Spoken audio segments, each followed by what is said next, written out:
Sometimes, the smallest changes reveal the biggest transformations. When Catherine walked into the crowded community center that Tuesday evening, nobody expected that a simple hairstyle would become the talk of the entire town. What started as an ordinary engagement event turned into something extraordinary when she unveiled a look that hadn't been seen in over 50 years. But this wasn't just about hair. This was about a woman finally finding the courage to honor a promise she made to someone who meant everything to her. Catherine Martinez stood before her bedroom mirror, her hands trembling slightly as she held the old photograph. The black and white image showed a young woman with an intricate braided hairstyle that seemed to defy gravity. Delicate strands were woven into patterns that resembled flowers, each section carefully crafted and pinned with what appeared to be handmade ornaments. The woman in the photograph was her grandmother, Elena, captured on her wedding day in 1954. "Abuela, I wish you were here to guide me through this," Catherine whispered to the photograph, her voice barely audible in the quiet room. She had been staring at the same picture for weeks now, ever since she received the invitation to speak at the community engagement event. The local cultural center had asked her to share her family's immigration story, and Catherine knew this was her moment to honor her grandmother's memory in a way she had never done before. Catherine was 32 years old, a successful marketing executive who had always worn her long, dark hair in simple styles. Ponytails for work, loose waves for special occasions, maybe a neat bun when she wanted to look professional. Nothing too elaborate, nothing that would draw attention. She had inherited her grandmother's thick, lustrous hair, but had never learned the traditional braiding techniques that Elena had mastered as a young girl in rural Mexico. The photograph had been tucked away in a box of her grandmother's belongings for over 2 decades. Catherine's mother, Sophia, had given her the box after Elena passed away when Catherine was just 10 years old. Over the years, Catherine had looked through the items occasionally, touching the embroidered handkerchiefs, reading the faded letters written in Spanish, and always pausing at this particular photograph.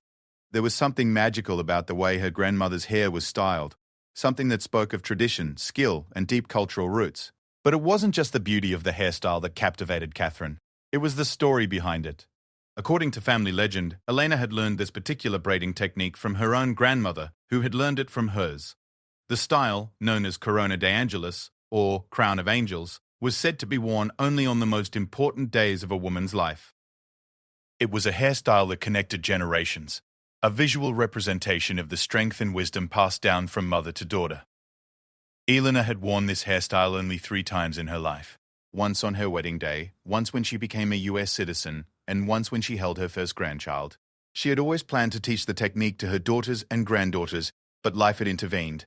Elena had worked long hours in textile factories, raised 5 children, and struggled to keep her family afloat during difficult economic times. The intricate braiding knowledge had remained locked in her memory, never passed down before her unexpected death from a heart attack. Catherine had grown up hearing fragments of stories about the Corona de Angelis from her mother and aunts, but none of them had learned how to create it. The technique had died with Elena, becoming one of those family treasures that existed only in photographs and fading memories. For years, Catherine had accepted this loss as inevitable, just another piece of heritage that couldn't be recovered. But 3 months ago, everything changed. Catherine had been visiting her great-aunt Rosa, Elena's youngest sister, who now lived in a nursing home across town. Rosa, 91 years old and sharp as ever, had been looking through old photographs when she stopped at the wedding picture. Her eyes filled with tears as she traced the outline of Elena's elaborate hairstyle with a weathered finger. "I remember when she taught me this," Rosa had said quietly, her voice carrying decades of longing. "She made me practice on corn silk dolls until my fingers could move without thinking. I was only 16, but I thought I would never need to know such an old-fashioned thing." Catherine had looked up from the magazine she was reading, suddenly alert. "You know how to do this hairstyle?" Rosa nodded slowly. "I haven't done it in 60 years, but some things your hands never forget. Elena always said the Corona de Angelis wasn't just about beauty. It was about carrying the strength of all the women who came before you. Every braid represented a different blessing. Every twist held a prayer for the future." That conversation had sparked something deep within Catherine. For weeks afterward, she found herself thinking about her grandmother's hairstyle and what it represented. She began researching her family's history more thoroughly, reaching out to distant relatives and piecing together stories that had been scattered across time and geography. She learned that the Corona de Angelis wasn't just her family's tradition, but part of a broader cultural practice that had existed in certain regions of Mexico for centuries. The more Catherine learned, the more she felt a pull to reclaim this lost piece of her heritage. When the invitation came to speak at the community engagement event, She knew it was fate. The event was designed to celebrate the diverse cultural traditions that made up their city's rich tapestry. Community members were encouraged to share stories, display artifacts, or demonstrate cultural practices that were important to their families. Catherine had initially planned to give a simple presentation about her grandparents' journey from Mexico to the United States in the 1950s. She would talk about the challenges they faced, the sacrifices they made, and the American dream they ultimately achieved. It would be heartfelt and meaningful, but relatively conventional. But the more she thought about it, the more she realized she wanted to do something more powerful. She wanted to bring her grandmother back to life, not just through words, but through action. She wanted to wear the Corona de Angelis and show the community what Elena would have looked like on one of the most important days of her life. The decision terrified her. Catherine was not someone who enjoyed being the center of attention. She preferred to blend into crowds, to observe rather than be observed. The thought of standing before hundreds of people with an elaborate hairstyle that would certainly draw stares and questions made her stomach churn with anxiety. But every time she looked at her grandmother's photograph, she felt a surge of determination. Elena had been brave enough to leave everything she knew behind and start over in a new country. She had worked grueling jobs, learned a new language, and built a life for her family from nothing. Surely Catherine could find the courage to honor that legacy by wearing a traditional hairstyle for one evening. The first step was learning how to create the Corona de Angelis. Catherine began visiting Rosa twice a week, bringing notebooks and even a small video camera to document the process. Rosa's hands were arthritic now, but her memory was clear. She guided Catherine through each step, explaining not just the physical techniques, but the cultural significance behind each element. The base braids represent the foundation of our family, Rosa explained during one of their sessions. 3 strands woven together, like the past, present, and future. You started the crown because that's where our thoughts and dreams live. Catherine practiced on mannequin heads that she ordered online, spending hours in her apartment working with synthetic hair until her fingers began to remember the motions. She made mistakes, had to start over countless times, and often felt frustrated by the complexity of the technique, but Rosa was patient, encouraging her to see each failed attempt as a step closer to mastery. Elena didn't learn this in a day either, Rosa reminded her. She practiced for months before she felt confident enough to wear it in public. But once she mastered it, she could create the Corona de Angelis with her eyes closed. As Catherine's skills improved, she began to feel a strange connection to her grandmother that she had never experienced before. When her hands moved through the intricate braiding patterns, she felt like Elena was guiding her fingers. When she secured each section with the traditional pins that Rosa had given her, pins that had actually belonged to Elena, Catherine felt like she was participating in a ritual that connected her to generations of women she had never met, but whose strength flowed through her veins. The weeks leading up to the engagement event were filled with practice sessions and emotional preparation. Catherine had to grow her hair longer than she had worn it since high school, and she spent extra time conditioning and strengthening it to ensure it could handle the stress of the elaborate styling. She also had to overcome her own insecurities about appearing too ethnic, too different, too noticeable. Catherine had grown up in a predominantly white suburb, and while her family had always been proud of their Mexican heritage, they had also worked hard to assimilate into American culture. Catherine had learned to speak English without an accent, had chosen a career path that didn't emphasize her ethnicity, and had generally tried to blend in rather than stand out. The idea of wearing such a distinctly cultural hairstyle felt like stepping into a spotlight she wasn't sure she was ready for. But Rosa helped her understand that hiding her heritage wasn't protecting her, it was diminishing her. Elena never forgot where she came from, Rosa told her. Even when people made her feel like she should be ashamed of being Mexican, she held on to her traditions. The Corona de Angelis wasn't just beautiful, it was an act of resistance. It was her way of saying that her culture was valuable and worthy of respect. The night before the engagement event, Catherine sat in her bedroom surrounded by hair accessories, styling tools, and photographs. She had practiced the Corona de Angelis so many times that she could now create it in under 2 hours, but she was still nervous about the public debut.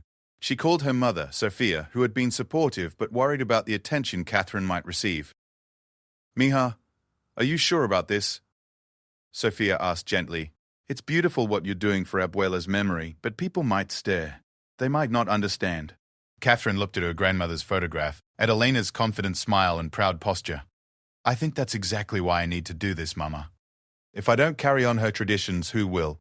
If I don't show people the beauty of our culture, how will they ever learn to appreciate it?"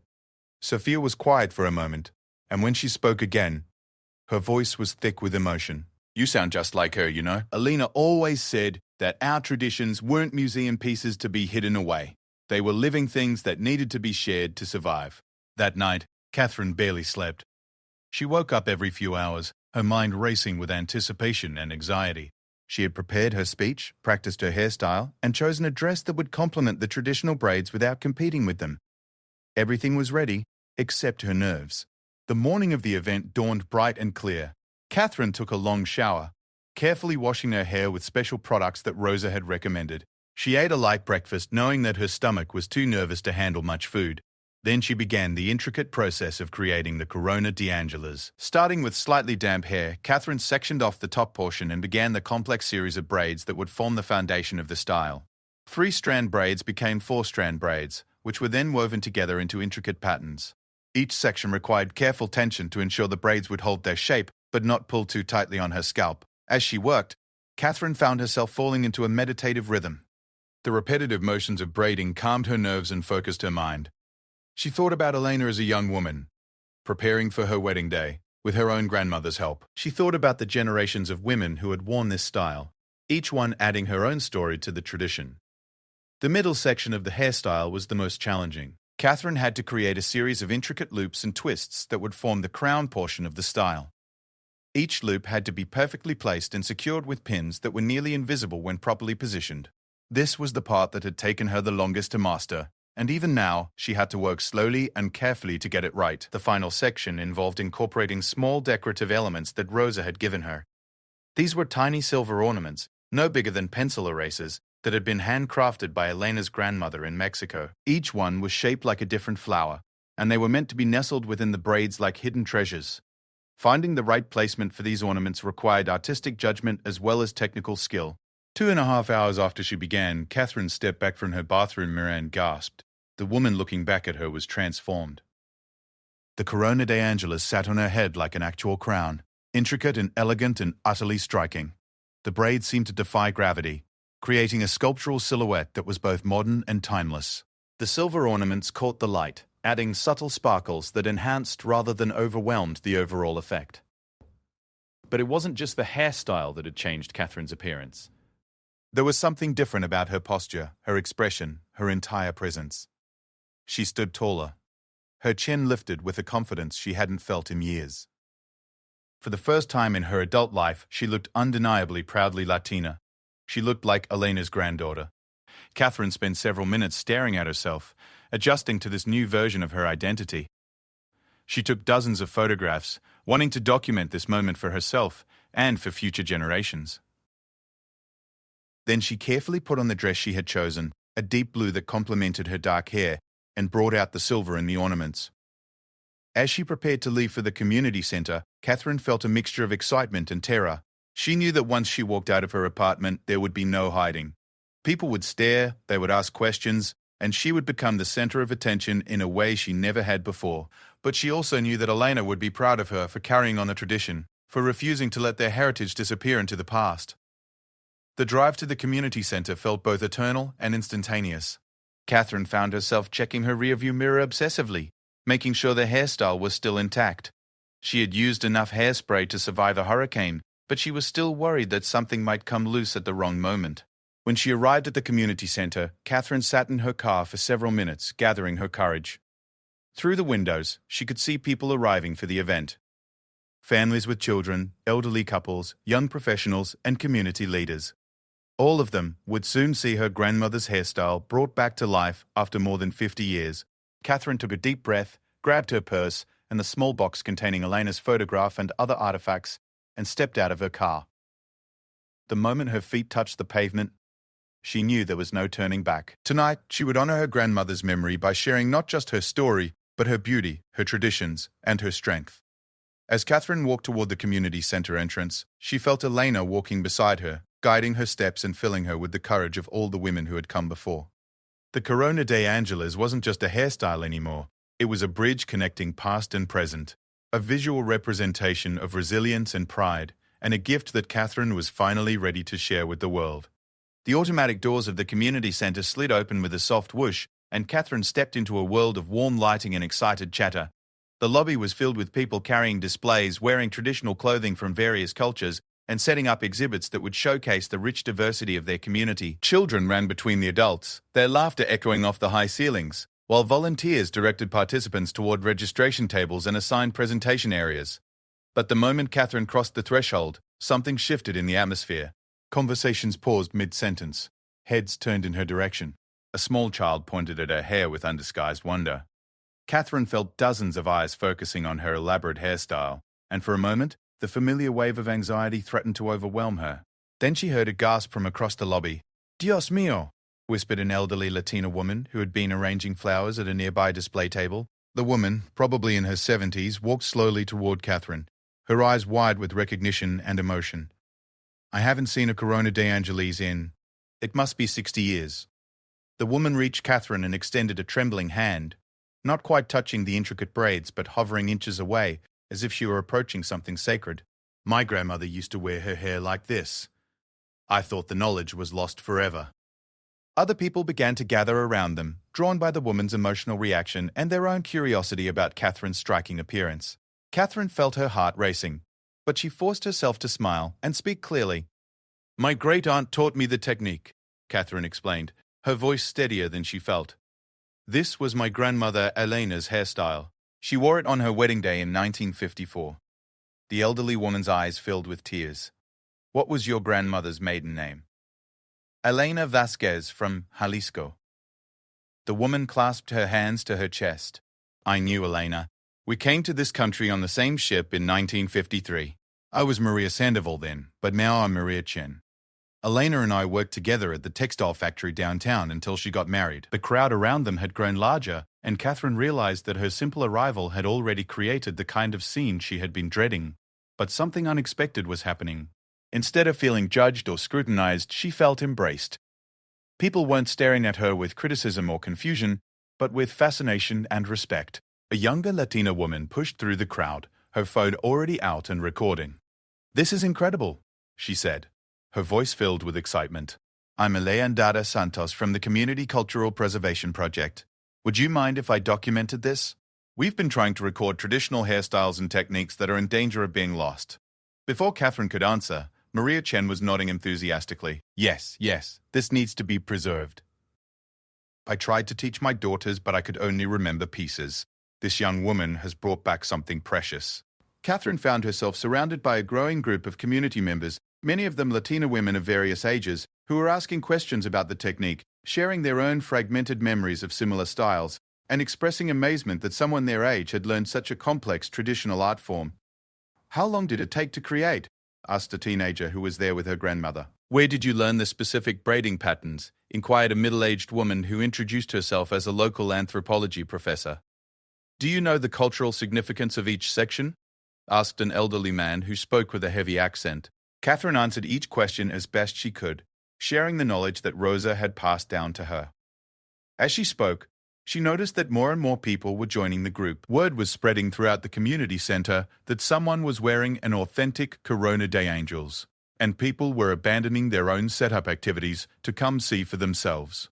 Among the crowd, Catherine spotted several local news reporters who had come to cover the cultural engagement event. She saw cameras and notebooks appearing and realized that her decision to honor her grandmother was about to become much more public than she had anticipated. "Excuse me," said a woman with a professional camera hanging around her neck. "I'm Jennifer Walsh from the City Chronicle. This hairstyle is absolutely stunning, and I can tell it has deep cultural significance. Would you be willing to be photographed for an article about tonight's event?" Catherine's immediate instinct was to say no. She had never wanted to be in the newspaper, especially not as the subject of attention for her appearance. But then she thought about Elena, about Rosa, about all the women whose stories had never been told or whose traditions had been forgotten because they were too humble or too afraid to speak up. "I would be honored," Catherine replied, surprising herself with her confidence, "but I hope you'll also include the story of my grandmother and great-aunt and the historical significance of this hairstyle." Jennifer nodded enthusiastically. "Absolutely. This is exactly the kind of cultural preservation story our community needs to hear." As Jennifer began taking photographs, Catherine found herself relaxing into the role of cultural ambassador. She posed with Maria Chen, who shared stories about Elena from their factory days. She demonstrated some of the simpler braiding techniques for curious onlookers. She answered questions about the meaning behind the silver ornaments and the spiritual significance of wearing the hairstyle only on the most important occasions. It's not just about the beauty, Catherine explained to the growing audience. Each element of the Corona de Angelis carries meaning. The base braids represent our connection to the past, present, and future. The crown section symbolizes the wisdom we inherit from our ancestors. The decorative elements are blessings for the journey ahead. A young girl, maybe 8 years old, tugged on her mother's sleeve and whispered loudly, "Can you make my hair like that, Mama?" The mother, clearly embarrassed, tried to shush her daughter. But Catherine knelt down to the child's eye level. "What's your name, sweetheart?" "Isabella," the girl replied shyly. "Isabella, that's a beautiful name." The Corona de Angelis takes many years to learn, but there are simpler traditional braids I could show you in your manner sometime. Would you like that? Isabella nodded eagerly, and her mother looked grateful for Catherine's kindness. This interaction sparked something new in Catherine's mind. She realized that she wasn't just honoring her grandmother's memory tonight, she was potentially inspiring a new generation to connect with their cultural heritage. Dr. Patricia Morales, the event organizer, finally made her way through the crowd to reach Catherine. "I can't believe this," she said, shaking her head in wonder. "When we planned this event, we hoped to celebrate cultural diversity, but we never expected something this authentic and historically significant." Dr. Corpa Morales was a cultural anthropologist who had immigrated from Guatemala 15 years earlier and had dedicated her career to preserving Central and South American traditions in their rapidly changing community. She looked at Catherine's hairstyle with the eye of a professional who understood its rarity and importance. "Catherine, I hope you don't mind me asking, but would you consider adjusting your presentation tonight? Instead of just speaking about your family's immigration story, would you be willing to make your hairstyle and its cultural significance the focus of your talk?" Catherine felt a flutter of panic. She had prepared a 10-minute speech about her grandparents' journey to America, complete with statistics about immigration patterns and assimilation challenges. It was safe, conventional, and thoroughly researched. But Dr. Morales was asking her to improvise, to speak from her heart about something deeply personal and culturally specific. "I'm not sure I'm qualified to speak as an expert on traditional hairstyles," Catherine began hesitantly. Maria Chen, who had been listening to the conversation, stepped forward. "Mija, you're not speaking as an expert. You're speaking as Elena's granddaughter. You're speaking as a young woman who cared enough to learn something her culture was in danger of losing. That's the most important qualification of all." Dr. Morales nodded in agreement. "Maria's right. We have plenty of academic experts here tonight, but what we don't often have is someone your age who has actively reclaimed a lost tradition. Your story could inspire other young people to explore their own heritage more deeply." Catherine looked around at the faces surrounding her. She saw curiosity, respect, and genuine interest. These weren't people who wanted to judge her or criticize her choice to embrace her cultural identity so visibly. These were people who were hungry for authentic connection to the traditions that made their community unique. "Okay," Catherine said finally, feeling Elena's strength flowing through her. "I'll do it." The crowd around her broke into applause, and Catherine realized that she had just committed to something that would challenge her in ways she hadn't anticipated. But she also realized that she was no longer afraid. The Corona de Angelis wasn't just changing how others saw her, it was changing how she saw herself. As people began to disperse to finish their own preparations for the evening's presentations, Catherine found herself in conversation with several community members who wanted to share their own stories of lost traditions and cultural preservation efforts. An elderly Filipino man told her about traditional weaving techniques that his grandmother had known but never had time to teach before she died. A young Native American woman spoke about her struggle to learn her tribe's traditional beadwork patterns from elderly relatives who were the last keepers of the knowledge. A Syrian refugee described the traditional embroidery techniques she was trying to teach her American-born daughter. Each conversation reinforced Catherine's growing understanding that her experience wasn't unique. Many people in their diverse community were grappling with questions of cultural identity, tradition preservation, and the challenge of honoring their heritage while building lives in a new country. "What you're doing is so important," said the Native American woman whose name was Sarah. "My grandmother always said that when we stop practicing our traditions, we don't just lose techniques or objects. We lose pieces of our souls." Catherine felt the weight of that statement settle into her heart. She thought about all the traditions that had been lost in her own family, all the stories that had died with relatives who had been too busy surviving to pass them on. The Corona de Angelis was just one recovered piece of a much larger puzzle. As the afternoon progressed, Catherine found herself becoming an impromptu teacher. Several Latina women asked her to show them basic braiding techniques, and she demonstrated what she could while being careful not to disturb her own elaborate style. She shared Rosa's contact information with people who wanted to learn more about traditional Mexican hairstyles. She connected with local cultural organizations that were interested in documenting and preserving traditional beauty practices. "I never expected this," Catherine confided to Jennifer, the newspaper reporter, during a quiet moment. "I thought I was just honoring my grandmother. I didn't realize I was starting a conversation about cultural preservation." Jennifer smiled as she reviewed the photographs she had taken. "The best stories are often the ones that surprise us.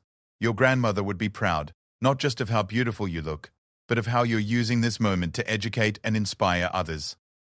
As evening approached, participants began moving into the main auditorium where the presentations would take place.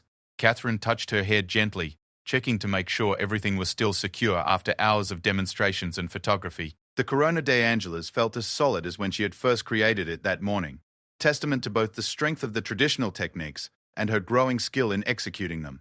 But more than that, the hairstyle felt like it belonged on her head now. The initial strangeness and self-consciousness had faded, replaced by a sense of rightness and completeness. When she caught glimpses of herself in reflective surfaces, Catherine no longer saw a woman playing dress-up in her grandmother's traditions. She saw Elena's granddaughter, carrying forward a legacy that had nearly been lost. The auditorium was filling up with community members, families, and local officials who had come to celebrate the cultural diversity that made their city unique. Catherine could see the stage where she would soon be presenting, and she felt the familiar flutter of nervousness return. But this time, the anxiety was mixed with excitement and purpose. She was no longer just Catherine Martinez, the marketing executive who preferred to blend in. Tonight, she was Catherine Martinez, keeper of the Corona de Angeles tradition, granddaughter of Elena Vasquez, and a living bridge between past and future. She was ready to share not just her family story, but her culture's beauty with everyone who was willing to listen and learn. As she took her seat in the front row, Catherine touched one of the silver ornaments nestled in her braids.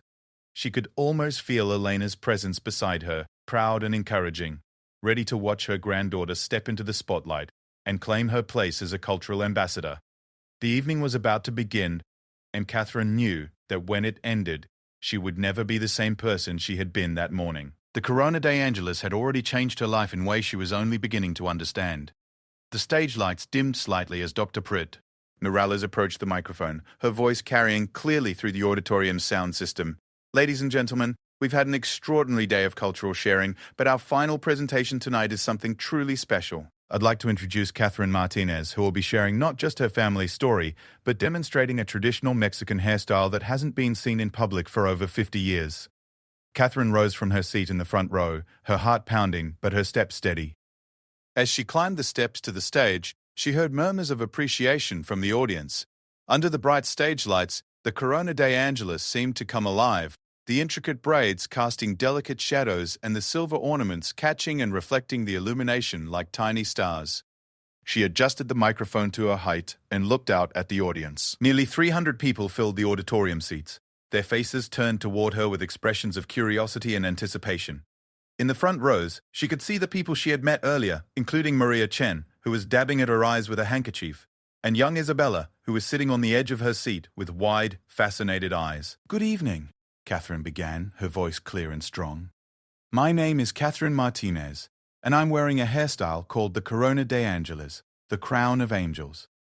This hairstyle was created by my grandmother, Elena Vasquez Martinez, on her wedding day in 1954, and tonight is the first time it has been worn in public since then." She paused, letting the significance of that statement settle over the audience. The auditorium had grown completely quiet, with even the children sitting in respectful silence. "I want to begin by sharing Elena's photograph with you," Catherine continued, gesturing toward the large screen behind her, where Jennifer had helped her project the black and white wedding picture. The image of Elena in her Corona de Angeles appeared, and a collective gasp of appreciation rose from the audience. "This is my grandmother on the most important day of her life. She was 22 years old, had been in America for less than a year, and was marrying my grandfather, Miguel, in a small ceremony attended by the few friends and relatives who had made the journey with them from Jalisco, Mexico. Catherine moved slightly to the side so the audience could see both her and the projected image simultaneously. The resemblance between grandmother and granddaughter was striking, not just in their physical features, but in the dignity and grace with which they both wore the elaborate hairstyle.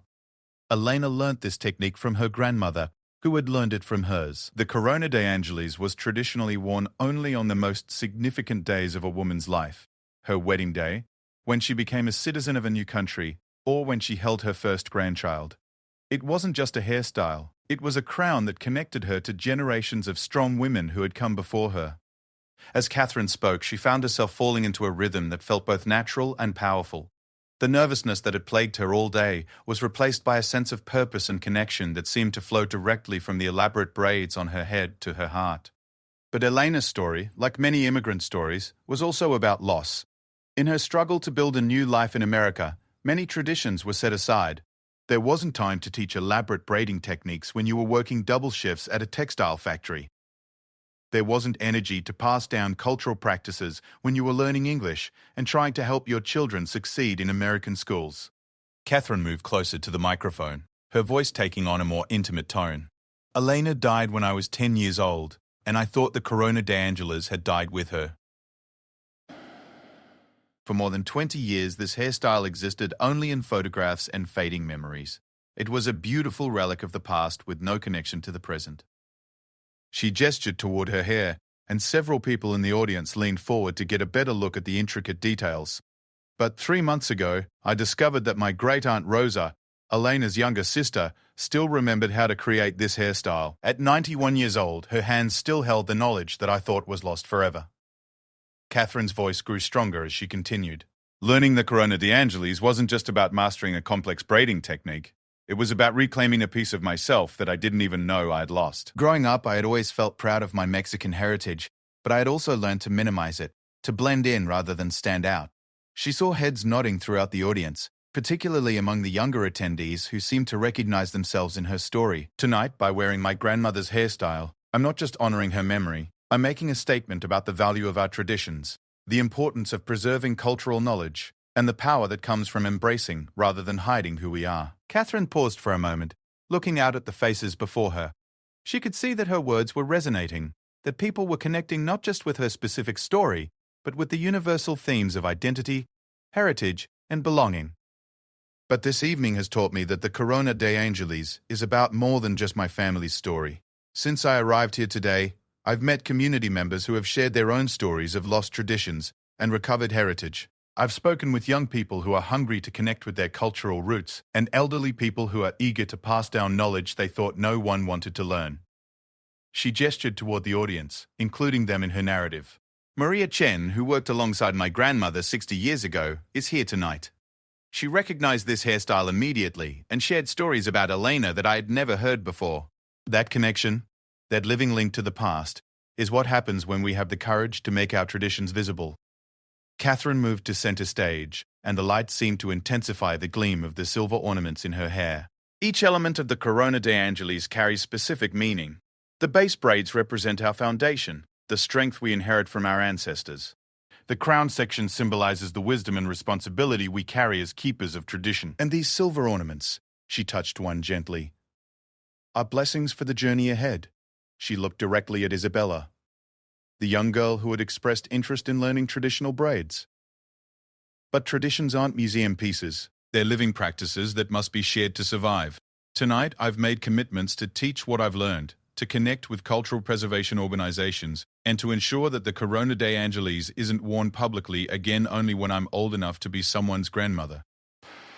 The audience erupted in spontaneous applause, and Catherine felt a surge of emotion that threatened to overwhelm her composure. She had never expected her personal journey of cultural discovery to resonate so powerfully with others. I want to end by sharing something my great-aunt Rosa told me as I was learning this technique. She said that when we wear the traditions of our ancestors, we don't just honor the past. We claim our place in an unbroken chain of strong women who have faced challenges, preserved beauty, and passed down wisdom through generations. Catherine's voice grew soft, but remained clear. Tonight, I am Elena's granddaughter. I am Rosa's great-niece. I am the inheritor of knowledge that was almost lost, and the keeper of traditions that will not be forgotten. But more than that, I am part of this community, and I am honored to share my family's beauty with all of you. As she finished speaking, the auditorium erupted in sustained applause. People rose to their feet, and Catherine could see tears in many eyes. The response was more powerful than anything she had dared to hope for, but the evening was far from over. As the formal presentation concluded, Catherine found herself surrounded once again by community members who wanted to continue the conversations that had begun that afternoon. Several local cultural organizations approached her with invitations to speak at their events. A high school Spanish teacher asked if she would consider demonstrating traditional hairstyles for her students. The director of the local history museum inquired about creating an exhibit featuring traditional beauty practices from various cultures represented in their community. Most significantly, more than a dozen young Latinas approached Catherine with requests to learn the Corona de Angelis technique.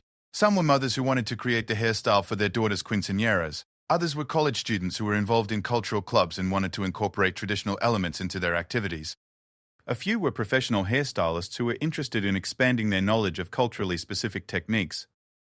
"This is incredible," said Alejandra Santos, the woman from the Cultural Preservation Project who had been documenting the evening's events. "In one night, you've generated more interest in traditional Mexican hairstyling than we've seen in years of trying to promote cultural preservation." Catherine was overwhelmed by the response, but also energized by the possibilities it represented.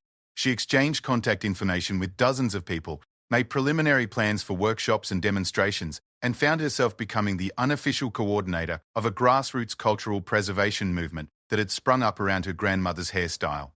Jennifer Walsh, the newspaper reporter, approached Catherine as the crowd began to thin. "I've been covering community events for 15 years, and I've never seen anything like this. Your presentation wasn't just informative. It was transformative. People are leaving here with a different understanding of what it means to preserve and celebrate cultural heritage." As the evening wound down, Catherine found herself in the parking lot, surrounded by the same group of people who had gathered around her when she first arrived. But the dynamic had shifted. No longer was she the center of attention because of her unusual appearance. She had become a catalyst for conversations about identity, tradition, and community that would continue long after the Corona de Angelis was carefully dismantled and put away. Maria Chen, Elena's old friend, took Catherine's hands in hers. "Mija, your grandmother would be so proud. You've done something tonight that goes far beyond honoring her memory. You've reminded all of us why our traditions matter." As people began to say their goodbyes and head home, Catherine realized that her life had fundamentally changed. She was no longer the marketing executive who preferred to blend into the background. She had become a cultural ambassador, a tradition keeper, and a bridge between generations. Dr. Harper Morales was one of the last people to approach her. "Catherine, I hope you understand the significance of what happened here tonight. You didn't just give a presentation, you started a movement. We've already had 3 other community members approach us about organizing similar events focused on preserving endangered cultural practices." Catherine nodded, still processing the magnitude of the evening's events. "I never expected this when I decided to honor my grandmother's memory. I thought I was just sharing one family story." "The best cultural preservation efforts often start that way," Dr. Morales replied. "One person decides that something precious shouldn't be lost, and their courage inspires others to examine their own heritage more closely." As Catherine drove home that night, she found herself thinking about the future rather than the past. The Corona de Angelis sat securely on her head, but it no longer felt like a costume or a special occasion accessory. It felt like a crown that she had earned the right to wear. Over the following weeks, Catherine's life took on a new dimension. The newspaper article about her presentation was picked up by regional media outlets, generating interest from cultural organizations across the state. She began receiving invitations to speak at universities, museums, and cultural festivals. More importantly, she started teaching the Corona de Angelis technique to a growing group of women who were eager to connect with their heritage. Rosa was delighted by the renewed interest in the traditional hairstyle she had helped preserve. At 91, she found herself busier than she had been in years, working with Catherine to document not just the Corona de Angelis, but other traditional techniques she remembered from her youth in Mexico. "Elena always said that traditions were like seeds," Rosa told Catherine during one of their teaching sessions. "They can lie dormant for years, but when the conditions are right, they bloom again more beautifully than ever."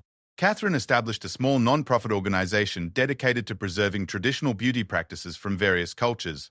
She partnered with local salons to offer workshops, worked with schools to incorporate cultural education into their curricula, and collaborated with other community members who were working to preserve their own endangered traditions. The Corona de Angelis became a symbol of cultural pride and preservation throughout their city. Other community members began researching and reviving their own traditional practices. The annual cultural engagement event grew into a month-long festival celebrating the diverse heritage of their increasingly multicultural community. But perhaps most importantly, Catherine had discovered something about herself that she never knew existed. She was not just Elena's granddaughter. She was a leader, a teacher, and a keeper of traditions that would continue to flourish because she had had the courage to make them visible. Years later, when Catherine wore the Corona de Angelis to her own wedding, she was surrounded by dozens of other women who had learned the technique and were wearing their own versions of the traditional hairstyle. Among them was Isabella, now a teenager, who had mastered several traditional braiding techniques and was teaching them to her younger cousins. The photograph from Catherine's wedding day showed not just one woman in a Corona de Angelis, but an entire community that had reclaimed the beauty and significance of their shared heritage. Elena's legacy lived on not just in her granddaughter's hair, but in the traditions that would never again be in danger of disappearing. The Corona de Angelis had become what it was always meant to be, a living crown that connected past, present, and future. Worn by strong women who understood that their traditions were not relics to be preserved in museums, but vibrant practices to be shared, celebrated, and passed down through generations of proud daughters and granddaughters.